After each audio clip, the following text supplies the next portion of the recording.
창업을 해요. 뭐 인터넷 쇼핑몰을 만들어요. 네. 그럼 이걸 뭐 전체적인 이야기를 온라인 유통을 한다라고 이야기하죠. 온라인에서 뭐 판매를 한다는 이야기도 하는데, 이렇게 온라인에서 내가 무언가 상품을 판매하는 행위를 하려면 필수적으로 갖춰야 될 게 있어요. 뭐죠? 사업자 등록이 있어야 돼요. 우리나라나 뭐 전 세계 뭐 마찬가지지만 내가 어떤 수익 사업을 한다, 수익을 내는 것 자체는 세금을 내야 돼요. 세금을 내는 그런 증서, 증명, 이게 사업자 등록증이라고 하는 거예요. 이건 필수. 어떤 분들은 그냥 사업자 등록증 없이 개인으로 팔면 안 돼요.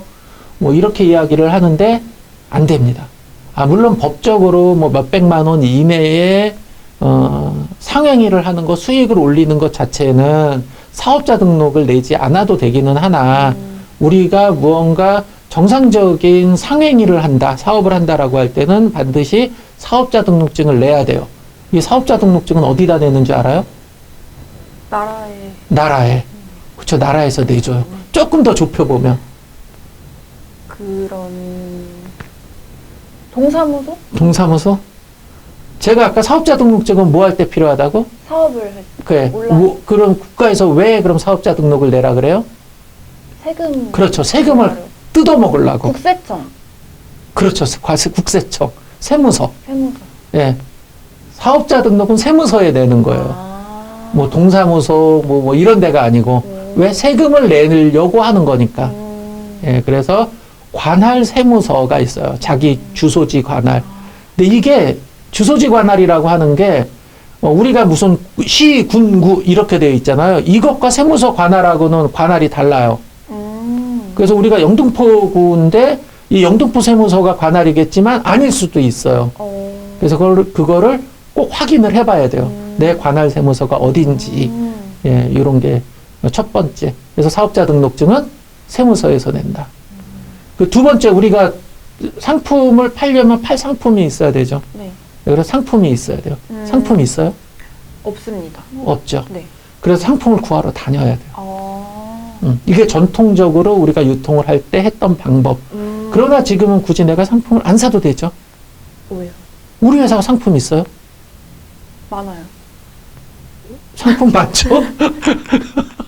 많아, 진짜. 많아요. 상품은 많아요. 근데 우리 회사 창고 있어요? 없습니다. 없죠. 네. 그 상품은 다 어디 있어요? 어디 있을까? 3개월 차예요. 그죠? 분명히 주문 많잖아요. 네. 우리 소매도 있고 도매도 네, 있고. 네. 근데 우리 회사에 반품위의 상품을 본 적이 없죠. 네. 그 상품은 다 어디 있죠? 공급사들이 가지고. 그쵸. 있지 그럼 않을까요? 내가 그럼 상품을 사놓나요? 잘 모르겠죠. 네. 잘 모를 수밖에 없어요. 네. 아무도 안 알려준 것 같아. 네. 그렇죠? 그리고 마지막으로 뭐가 있어야 돼? 내가 상품을 판매할 곳이 있어야 돼요. 그러니까 오프라인, 일반적인 거는 우리가 매장이라고 하는 가게가 있어야 되잖아요. 네. 아니면 시장이라고 하는 곳에서 판매를 하잖아요. 근데 온라인은 그럼 어디서 팔아요? 홈페이지나 막 스마트 스토어 같은 예. 그런 곳, 네. 홈페이지, 웹사이트, 네. 또, 또요? 예.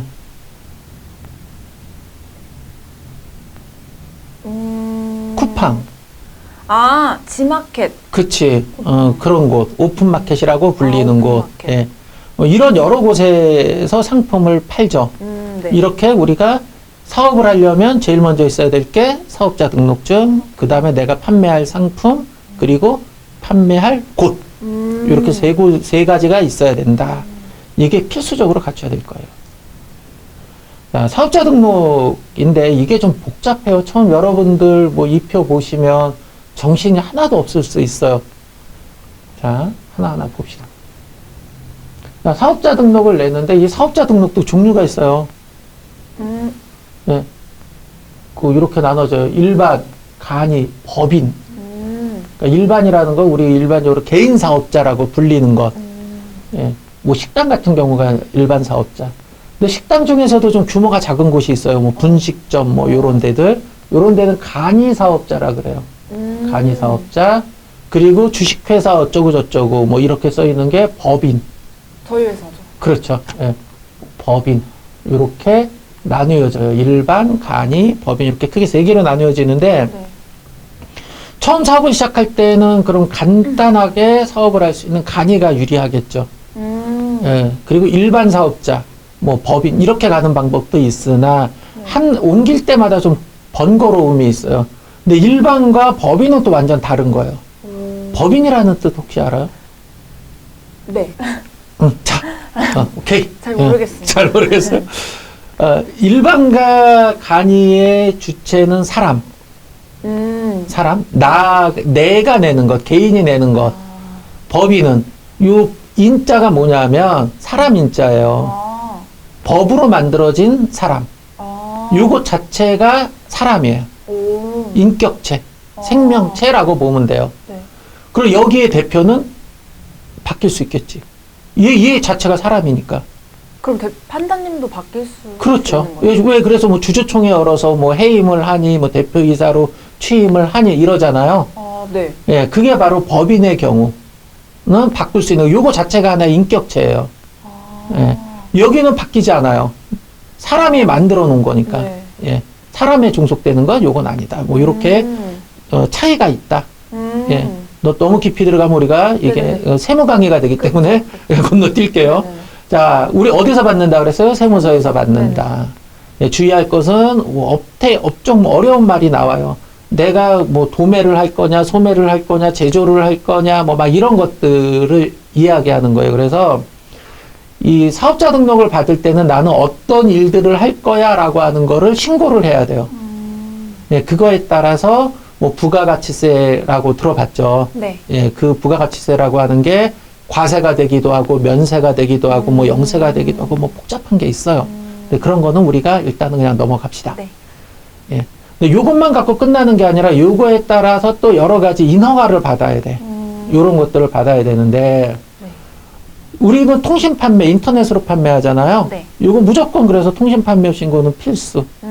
물론 간이의 매출이 작으면 면제되기는 하나 우리는 매출을 월 1,000,000원씩 올릴 거기 때문에 네. 이거 무조건 받습니다. 요건 필수고 네. 식품류를 팔다 보면 건강기능식품이라고 해서 왜 비타민 보조제 뭐 막 이런 것들을 팔 수도 있어요. 네. 그래서 요거. 그리고 의료기기 같은 경우는 요즘에 저런 게 있겠죠. 체온계. 입에 넣고 재는 거 말고 비접착식 체온계라든지 뭐 요런 것들은 의료기기에 포함될 수 있어요. 네. 예, 그래서 그런 거 파실 분들.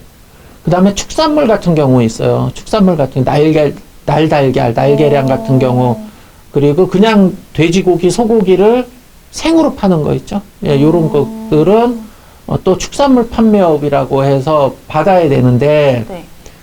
우리는 중개만 하잖아요. 우리가 상품을 안 갖고 있잖아요. 네. 그럴 경우는 없어도 돼요. 면제가 돼요. 예, 예, 이런 것들이 있고요. 그러면은 화장품 팔려면 어떻게 해야 돼요? 뭐 술 팔려면 어떻게 해야 돼요? 막 물어보는데 국내에서 제조되거나 국내에 정상적으로 수입된 거는 우리가 화장품류 팔 때 아무로 우리는 유통업자나 없어도 돼요. 그러나 구매 대행 해외에서 가져와서 판매할 땐 내가 있어야 돼요. 예, 그런 게 있어야 되고 술은 안 되죠. 네. 다만 전통주 같은 경우는 제조자나 네. 허가권자가 이제는 인터넷으로 팔 수는 있어요. 근데 우리는 뭐 그런 게 아니니까. 네. 예. 자, 이렇게까지 가고 나서 뭐를 해야 되냐면 통장을 만들어야 돼요. 사업용 통장, 사업자용 통장이라고 이야기를 해요. 그냥 내가 간이나 일반은 내가 만드는 거잖아요, 사람이. 그럼 내 통장을 그냥 쓰면 안 돼요? 라고 물어보는데 안 돼요. 예. 사업을 하면서 번 소득과 내 개인의 소득과 지출을 구분을 해줘야 돼요. 세무서에서 그렇게 요구를 해요. 헷갈리면 안 되니까. 네. 그래서 사업용 통장을 따로 만들어야 돼. 네. 그래서 요거는 사업자 등록증을 가지고 은행에 가서 사업용 통장을 만들겠다라고 사업자 등록증하고 내 신분증을 주면 만들어 주는데 처음에는 한도 제한이라 그래서 하루에 뭐 송금을 하거나 인출할 수 있는 금액이 뭐 30만 원 뭐 이렇게 묶여요. 이거는 왜 묶이냐면 보이스피싱이나 뭐 사기의 대포 통장이란 말 혹시 들어봤어요? 네, 예, 그렇게 악용될 여지가 있어서 이 사람이 정상적인 사업자인지 아닌지를 확인하고 정상적이다라고 하면 그 다음에 풀어줘요. 예, 이런 게 있어요. 네. 자, 여기까지 나오게 되면 그 다음에 요 사업자용 신용카드나 체크카드를 만들어 달라 그러면 바로 만들어줘요. 네. 예, 여기까지가 이제 사업자 준비 항목이었어요. 두 번째, 우리 상품 있어야 되잖아요. 그럼 우리가 상품을 어떻게 구하냐? 뭐 아이템이라고 이야기해요. 보통 네. 이쪽에서는 상품이라고 얘기 않고, 뭐 좋은 아이템이 있어요? 뭐 이렇게 얘기하죠. 예, 그것과 동일하게 아이템이라고 이야기를 하는데, 구하는 거는 우리가 제조사에서 직접 구하면 제일 좋죠. 예, 뭐 좀 싸게 구할 수 있으니까. 근데 혹시 아는 제조사가 있어요? 개인적으로요? 그렇죠. 전혀 없습니다. 전혀 없죠. 네. 그럼 일단 이건 패스. 네. 자, 유통사들이 있어요. 유통하는 도매상들이 있고, 뭐 총판 이런 거 들어봤잖아요. 네. 예, 그런 데서 구하는 게 있는데, 전제는 우리는 초보잖아요. 네. 자, 이런 데랑 바로 연이 안다, 인연이. 그리고 상품을 달라 그래도 너가 누군데 내가 상품을 줘라고 이야기하겠죠. 아니면 주더라도 비싸게 사야 돼. 예. 서로 간에 신뢰가 없어요. 그죠? 예. 그러니까 어떻게 돼요? 나는 아이템이 없어요가 되는 거예요. 그렇다고 우리가 장사를 못하는 건 아니라는 거죠. 예, 바로 그래서 있는 게 위탁도매라고 하는 게 있고, 아니면 해외 구매 대행이라고 하는 게 있는 거예요. 그죠? 네. 우리 회사는 여기에 속하는 거지. 네. 그래서 초보 판매사들, 나는 아이템이 없어요라고 하는 사람들한테 우리가 상품을 줄 테니 너희가 팔기만 잘 해. 라고 하는 게 바로 이제 우리 같은 회사가 있는 거고요. 네.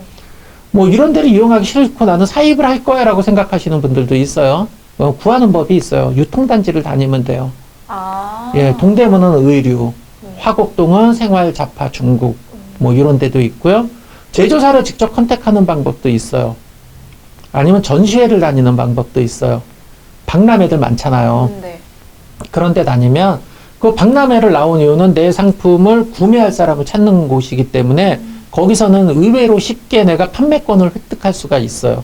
물론 좋은 조건은 아니지만, 근데 내가 어떻게 말하느냐에 따라서 거기서 총판을 딸 수도 있어요. 그리고 또 이 온라인 도매를 이용하는 방법이 있죠. 네. 위탁 도매, 온라인 도매라고 여러 용어로 사용돼요. 네. 자, 근데 이제 전제는 저희가 진행하는 전제는 여러분들이 초보이고 구할 아이템이 없어요. 그래서 온라인 도매를 이용한다 라고 하는 전제를 가지고 지금 진행을 하는 거예요. 네. 자, 팔 곳. 어디다 팔 것인가? 예. 대표적인 게 종합 쇼핑몰 있어요. 그죠? 예, 롯데, 신세계, GS, 뭐 이런 데들이 있죠. 근데 이런 데는 실제 여러분들이 들어가서 판매하기가 쉽지 않아요. 요즘에는 뭐 GS e샵이라든지 해서 오픈마켓화되고 있는데, 그래도 아직도 진입장벽이 좀 있다. 내 상품이 없으면 들어가기 쉽지 않다. 그리고 수수료가 비싸다. 뭐 이런 제한들이 있어요. 그리고 전문 쇼핑몰이라고 하기도 하고, 뭐 독립 쇼핑몰이라기도 하고, 개인 쇼핑몰이라고 이야기하는 쇼핑몰들이 있어요. 뭐 이런 곳들이 있을 수 있어요. 예, 그리고 오픈마켓, 많이 들어본 오픈마켓, 뭐 옥션, 지마켓, 인터파크 11번가 이런 데들. 왜 오픈마켓이라 그러는지 알아요? 판매사가 자유롭게 상품을 등록해서 판매할 수 있도록 하기 위해서. 그렇죠. 열린 시장. 네. 특별한 제한이 없어요. 네. 입점하는데. 아. 그냥 사업자 등록증과 통신판매업 신고증만 있으면 네. 누구나 여기서 상품을 등록해서 판매할 수 있는 것. 예. 그래서 오픈마켓. 아. 그럼 종합몰은 오픈마켓이 아니겠지. 제한이 있으니까. 그죠? 전문 쇼핑몰은 그냥 내 거니까. 네. 예. 그럼 이제 이 중에 또 하나가 있어요. 소셜 커머스. 소셜 커머스. 뭐예요?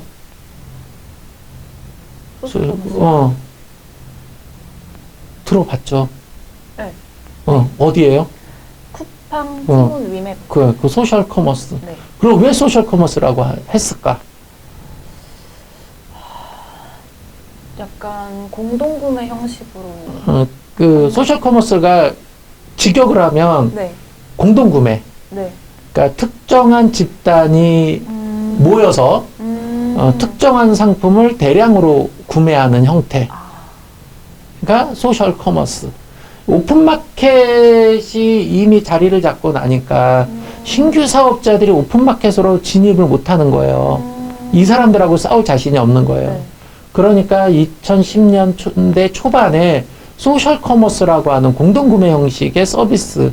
그래서 아마 연배가 어리구나. 이 소셜 커머스에서 많이 했던 게 동네 식당에 뭐 2만 원짜리를 막 12,000원에 막 9,900원에 팔았던 기억 날 거예요. 기억나죠? 네. 그게 바로 공동구매. 그렇게 시작을 했던 거예요. 아니면 뭐 이런 볼펜을 1000자루를 내가 이 제조사한테 이야기한 거, 내가 이번에 1000개를 팔 테니 10,000원짜리인데 이번에는 8,000원에 줄 수 있겠니? 그럼 오케이. 그럼 한꺼번에 네가 1000개를 판다면 내가 줄게. 한꺼번에 1000개를 파는 형태. 저 약간 예. 콘서트 티켓 같은 거 그렇게 그렇죠. 싸게 구매한 적 맞아요. 예. 그런 개념의 소셜 커머스인데 이거의 전제는 뭐야? 소셜이라고 하는 게 들어간 거예요. 즉 공동체가 있어야 되는 거예요. 커뮤니티가 있어야 되는 거예요. 그쵸? 네. 근데 이걸 기업화해 버렸어. 비용이 많이 들어갈 수밖에 없어요. 그리고 이 소셜 커머스의 특징은 소속감이잖아요. 네. 그 안에서의 커뮤니케이션을 네. 해야 된다든지 뭐 이런 소속감이 있어야 되는데 회사에서 운영하니까 소속감이 떨어져요. 그러니까 어떻게 됐어요? 이 회사들이 다 약간 변형됐어요. 그렇죠. 변형됐어요. 망할 것 같으니까 네. 살 길을 찾을 수밖에 없었어요. 그래서 이 앞에 구가 붙어 있는 거예요. 그렇구나. 옛날엔 소셜 커머스, 지금은 오픈 마켓으로 다 한 3년 전부터 전환을 했어요. 네. 그러나 일단 여러분들이 구분할 수 있게 이렇게 해놨는데 아직도 소셜 커머스의 성향들을 갖고 있어요. 네. 돈을 늦게 줘요. 결제 대금을 늦게 줘요. 최대 2달. 여기는 고객이 구매 확정하면 한 2, 3일 이내에 오픈 마켓은. 여기는 이렇게 쫓아는 가고 있으나 네. 그런 특성들. 왜? 수익을 많이 못 냈으니까. 쿠팡 같은 경우는 한 번도 흑자 본 적이 없어요. 몇 천억씩 적자 보고 있어요. 정말요? 이제까지 한 번도. 거의 모든 마켓들이 다 적자예요. 흑자 본 적이 없어요. 유일하게 흑자를 보고 있는 마켓은 옥션과 지마켓 뿐이에요. 다 적자예요. 이런데 상품 팔면 망하겠죠. 돈 못 받으면 어떡해요? 망하면. 빚쟁이다. 그러나 아직까지는 그럴 일은 없다. 네. 예. 왜 시장이 커지고 있고 이 중에 승자 독식이라고 전체 시장 점유율의 한 30% 이상만 내가 차지하면 네. 독점적 지위를 누릴 수 있고 시장을 장악할 수 있다라는 생각을 하고 있기 때문에 계속 투자를 하는 거예요. 자, 그런 구조를 가지고 있고요. 그 다음에 요런 게 있어요. 복지 폐쇄물. 이거 일반 사람들이 접하기 힘든 거예요. 근데 아마 주변에 뭐 대기업을 다니는 지인이 있다거나 친인척이 있다면 뭐 XX 그룹에 어디서 뭐 임직 건물에서 싸게 살 수 있어 뭐 이런 이야기 들어봤을 거예요. 네. 바로 그런 네. 곳이에요. 우리가 들어가긴 좀 힘든 부분들이 있다. 그리고 SNS라고 하는 네. 게 있어요. 뭐 페이스북에서 상품 파는 경우 있고 인스타에 네. 뭐 인플루언서들이 상품 파는 경우 많죠. 이런 것들. 이걸 SNS 커머스라고 이야기해요. 예. 자, 요런 채널들을 이용하는 거고 이게 공동구매예요, 사실상. 그쵸? 예, 근데 이쪽에서 안 되니까 그냥 여기는 다시 독립적으로 움직이고 있어요. 예. 요렇게 팔 곳이 있는데 우리는 여기서 시작을 할 거예요. 전문 쇼핑몰, 독립 쇼핑몰. 여기서 시작하고 나중에 요렇게 진행을 할 거예요. 오픈마켓으로.